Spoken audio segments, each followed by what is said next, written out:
90 দিনের কথা বলা হয়। আরে হারামজাদা, তুই ক্ষমতায় আসিস 30 দিন, তুই 90 দিনের কি বিচার করবি বেটা? আমি করো 90 দিনের কথা বলে আগামী 30 কার্য দিবসের মধ্যে দ্রুত বিচারিক ট্রাইব্যুনালের মধ্য দিয়ে আন্তর্জাতিক গোয়েন্দা সংস্থার যারা পেশাদারী এবং নির্ভরযোগ্য তাদের মধ্য দিয়ে শরীফ ওসমান হাদির খুনের সাথে যারা জড়িত রয়েছে তাদেরকে গ্রেফতার করে আগামী 30 কার্য দিবসের মধ্যে বিচার নিশ্চিত করতে হবে। কোনো হাঙ্কি পাঙ্কি চলবে না। শহীদ ওসমান হাদির মাথায় গুলিবিদ্ধ করে শুধু শহীদ ওসমান হাদিকেই হত্যা করা হয় নাই, তারা বাংলাদেশের মাথায় গুলি চালিয়েছে, তারা বাংলাদেশের মস্তিষ্ককে নাই করে দিতে চেয়েছে। বাংলাদেশ জুলাই পরবর্তী যেই মাথা উঁচু করে দাঁড়িয়েছে তারা সেটাকে নস্যাৎ করে দিতে চায়। তারা কোনোভাবেই চায় না যে বাংলাদেশের সার্বভৌমত্ব বিশ্বের বুকে মাথা উঁচু করে দাঁড়াক, যার জন্য তারা আপ্রাণ চেষ্টা করে যাচ্ছে। শহীদ ওসমান হাদি বারংবার বলেছে, বাংলাদেশের জমিনে আমরা দেখতে পাচ্ছি আমরা যদি এই জুলাইকে যদি আমরা বাঁচিয়ে রাখতে না পারি তাহলে বাংলাদেশের আকাশে এমন এমন অন্ধকার আসতে পারে যেটা আমাদের জন্য সেই অন্ধকার থেকে আলোর মুখ দেখা অসম্ভব হয়ে পড়তে পারে। প্রিয় ভাইয়েরা, শহীদ ওসমান হাদি রক্ত দিয়েছেন, আল্লাহ তাকে শাহাদাত কবুল করেছেন। আমরা আশা রাখছি আল্লাহ যদি আমাদেরকেও শাহাদাত কবুল করে তবুও বাংলার জমিনে ইনসাফ লড়াইয়ের এই লড়াই আপনারা চালিয়ে যাবেন, আপনারা বাংলার জমিনে ইনসাফ কায়েম করেই ছাড়বেন ইনশাআল্লাহ। আজকে আমরা এখানে সকলে দাঁড়িয়েছি একটা শপথ পড়বার উদ্দেশ্যে। আমরা প্রতিনিয়তই শপথ পড়ি এবং ভুলে যাই। মাহমুদুর রহমান একটা কথা প্রায়ই বলেন যে বাংলাদেশের মানুষ, এই বাঙালি মুসলমান বারংবার রক্ত দেয় এবং এরপরে ভুলে যায়, তার আর মনে থাকে না। আমাদেরকে আর ভুলে গেলে চলবে না। শহীদ ওসমান হাদিরা যদি এই রক্ত দিয়ে বাংলার জমিনে ইনসাফ কায়েম করতে না পারে, তারা যদি দিল্লির তাবেদারির কাছে মাথা নত করে, তাহলে বাংলাদেশের স্বাধীনতা সার্বভৌমত্বকে টিকিয়ে রাখা যাবে না। আপনাদের সবাইকে সেই গোলামীর জিঞ্জির পরে বসে থাকতে হবে। আমরা চাই শুধুমাত্র ইনকিলাব মঞ্চ নয়, শহীদ ওসমান হাদির মাথায় গুলিবিদ্ধ করে শুধু শহীদ ওসমান হাদিকেই হত্যা করা হয় নাই, তারা বাংলাদেশের মাথায় গুলি চালিয়েছে, তারা বাংলাদেশের মস্তিষ্ককে নাই করে দিতে চেয়েছে। বাংলাদেশ জুলাই পরবর্তী যেই মাথা উঁচু করে দাঁড়িয়েছে তারা সেটাকে নস্যাৎ করে দিতে চায়। তারা কোনোভাবেই চায় না যে বাংলাদেশের সার্বভৌমত্ব বিশ্বের বুকে মাথা উঁচু করে দাঁড়াক, যার জন্য তারা আপ্রাণ চেষ্টা করে যাচ্ছে। আমরা এও জানছি যে তারা আমাদের ভাইদেরকে হত্যার জন্য এখনো বিভিন্নভাবে প্রচেষ্টা করে যাচ্ছে। আমি আপনাদেরকে জানিয়ে রাখি যে কোনোভাবেই শহীদ ওসমান হাদি কেন, আমাদের প্রত্যেককেও যদি মেরে ফেলা হয় তবুও বাংলার জমিনে একজন যদি জীবিত থাকে সেও ইনসাফ কায়েমের জন্য এই লড়াই চালিয়ে যাবে। ভাইরা, অনেক কথা বলতে মন চায়, আমাদেরকে বিভিন্ন জায়গা থেকে বলা হয় ভাইরা আপনারা কঠোর আন্দোলন কইরেন না, তাহলে সরকার পইরা যাইতে পারে। আমাদের এই কঠোর আন্দোলনের কারণে যদি সরকার পইরা যায় তাহলে তো সরকার ঠিকই নাই, সে তো পইরা যাওয়াই উচিত। সরকারের যদি এই সামান্য আমাদের এই বক্তব্যই যদি সহ্য না হয়, তারা যদি এই ছোট্ট অল্প পরিসরের মানুষগুলোকে মনে করে তারা হুমকি, যেই মানুষগুলো বাংলাদেশের স্বাধীনতা সার্বভৌমত্বকে টিকিয়ে রাখতে চায় তাদেরকে যদি তারা হুমকি মনে করে, তাহলে আমরা মনে করছি যারা এখন সরকারে রয়েছে তারা বাংলাদেশের স্বাধীনতা সার্বভৌমত্বের শত্রু, তারা বাংলাদেশের ইনসাফ কায়েমের শত্রু, তারা বাংলাদেশের স্থিতিশীলতার শত্রু।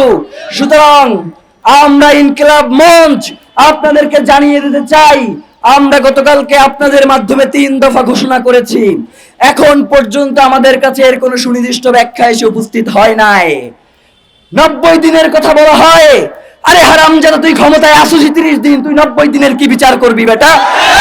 আমি করো 90 দিনের কথা বলে আগামী 30 কার্য দিবসের মধ্যে দ্রুত বিচারিক ট্রাইব্যুনালের মধ্য দিয়ে আন্তর্জাতিক গোয়েন্দা সংস্থার যারা পেশাদারী এবং নির্ভরযোগ্য তাদের মধ্য দিয়ে শরীফ ওসমান হাদির খুনের সাথে যারা জড়িত রয়েছে তাদেরকে গ্রেফতার করে আগামী 30 কার্য দিবসের মধ্যে বিচার নিশ্চিত করতে হবে। কোনো হাঙ্কি পাঙ্কি চলবে না।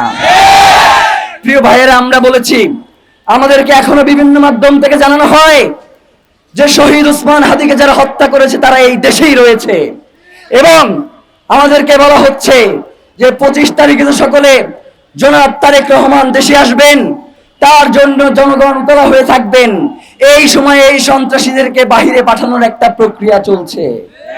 আমরা বাংলাদেশের জনগণকে সাথে নিয়ে বলতে চাই জনাব তারেক রহমান আসবেন, এর জন্য আমরা ইনকিলাব মঞ্চ 25 তারিখে কোনো প্রোগ্রাম রাখি নাই, এবং আমরা মনে করছি যে জনাব তারেক রহমান দেশে ফিরে আমাদের এই আন্দোলনের সাথে তিনিও একত্রতা পোষণ করবেন, এবং জনাব তারেক রহমান যথেষ্ট বুদ্ধিসম্পন্ন, প্রজ্ঞামান এবং দেশপ্রেমিক মানুষ বলেই আমরা মনে করছি।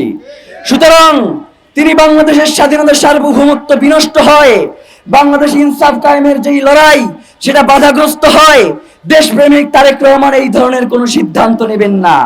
তিনি অবশ্যই যাতে অতি দ্রুত ওসমান হাদির খুনিদেরকে বিচারের মুখোমুখি করা যায় এবং 30 দিনের মধ্যে সেই বিচার কাজ সম্পন্ন করা যায়, সেক্ষেত্রে তিনিও আমাদের সাথে একত্রতা পোষণ করে এই আন্দোলনে সামিল হবেন। প্রিয় ভাইয়েরা, আমরা ইনকিলাব মঞ্চ আপনাদেরকে সর্বশেষ যেই কথাটা বলতে চাই, আগামী 30 দিনের মধ্যে শহীদ ওসমান হাদিকে যারা খুন করেছে, আমরা মনে করছি তাকে যেই গুলিটা করা হয়েছে, এই খুনি চক্রের সব থেকে ছোট গুরুত্বপূর্ণ ব্যক্তি হচ্ছে যে গুলিটা করেছে। সব থেকে বড় রাঘব বোয়ালদেরকে আড়াল করবার জন্যই তাকে এখন পর্যন্ত জনসম্মুখে আনা হয় নাই। এই রাঘব বোয়াল কারা আমরা জানি, আমরা বোঝার চেষ্টা করছি। যদি এই রাঘব বোয়ালদেরকে জনতার সম্মুখে না আনা হয়, যদি এই রাঘব বোয়ালদেরকে কোনোভাবে আড়াল করবার চেষ্টা করা হয়, বাংলার জনগণ যদি তখন রাজপথে নেমে আসে, আপনাদের সেই সামর্থ্য নাই এই জনগণকে আপনারা কোনোভাবেই ঘরে ফিরিয়ে নিয়ে যাবেন। এই জনতা একবার রাস্তায় নামলে জুলাই হয়, এই জনগণ একবার রাস্তায় নামলে বাংলাদেশের স্বাধীনতার সার্বভৌমত্ব টিকে যায়। সুতরাং যারা স্বাধীনতার সার্বভৌমত্বকে বিনষ্ট করতে চান, আপনাদেরকে আমরা হুঁশিয়ারি করে বলতে চাই, বাংলার জনগণ আমাদের শুধু অপেক্ষায় রয়েছে যে আমরা কি কর্মসূচি ঘোষণা করব। আগামী 25 তারিখের পরে আমরা বাংলাদেশের লাগাতার কর্মসূচি ঘোষণা করব এবং সারা দেশে সেই কর্মসূচি বাস্তবায়িত হবে। বাংলাদেশকে ওসমান হাদির খুনিদের গ্রেফতার করে না পারা পর্যন্ত বাংলাদেশে আমাদের এই লড়াই চলমান থাকবে। আমরা যদি মরেও যাই, আপনারা এই লড়াই চালিয়ে যেতে প্রস্তুত আছেন না? সুতরাং আমাদের প্রধান দাবি হচ্ছে শহীদ ওসমান হাদির হত্যার সাথে যারা জড়িত রয়েছে সকল কুশীলবদেরকে দ্রুত আইনের আওতায় নিয়ে আসা, সিভিল মিলিটারি ইন্টেলিজেন্সের মধ্যে ঘাপটি মেরে বসে থাকা আওয়ামী সন্ত্রাসীদেরকে দ্রুত চিহ্নিত বিচারের মুখোমুখি করা। প্রিয় ভাইয়েরা, বাংলাদেশ খুব কঠিন পরিস্থিতির মধ্য দিয়ে যাচ্ছে। বাংলাদেশ খুব কঠিন পরিস্থিতির মধ্য দিয়ে যাচ্ছে। আমরা সবাই মিলে যদি এই কঠিন পরিস্থিতি মোকাবেলা করতে না পারি, তাহলে যেই জুলাই আমাদেরকে আশার আলো দেখিয়েছিল, সেই আশার আলো নিভেও যেতে পারে। আমরা কি সেটা হতে দিব? আমাদের 1400 ভাই এবং বোনের রক্ত এই রাজপথে লেগে আছে। এই রাজপথে আমাদের দেশপ্রেমিক সেনা অফিসারদের রক্ত লেগে আছে। এই রাজপথে শাপলার শহীদদের রক্ত লেগে আছে। এই রাজপথে শহীদ ওসমান হাদির রক্ত লেগে আছে। এই রক্তের সাথে বাংলার জনগণ বেইনসাফি করতে পারে না, আমরা বিশ্বাস করি না। সুতরাং আমরা এখন আজকের প্রোগ্রামে যেই শপথ আপনাদের সবাইকে নিয়ে পাঠ করতে চাই, সেই শপথ পাঠ করবার পূর্বে তার পরিবারের পক্ষ থেকে শহীদ ওসমান হাদির বড় ভাই শরীফ ওমর হাদিকে কিছু কথা বলবার জন্য অনুরোধ করছি।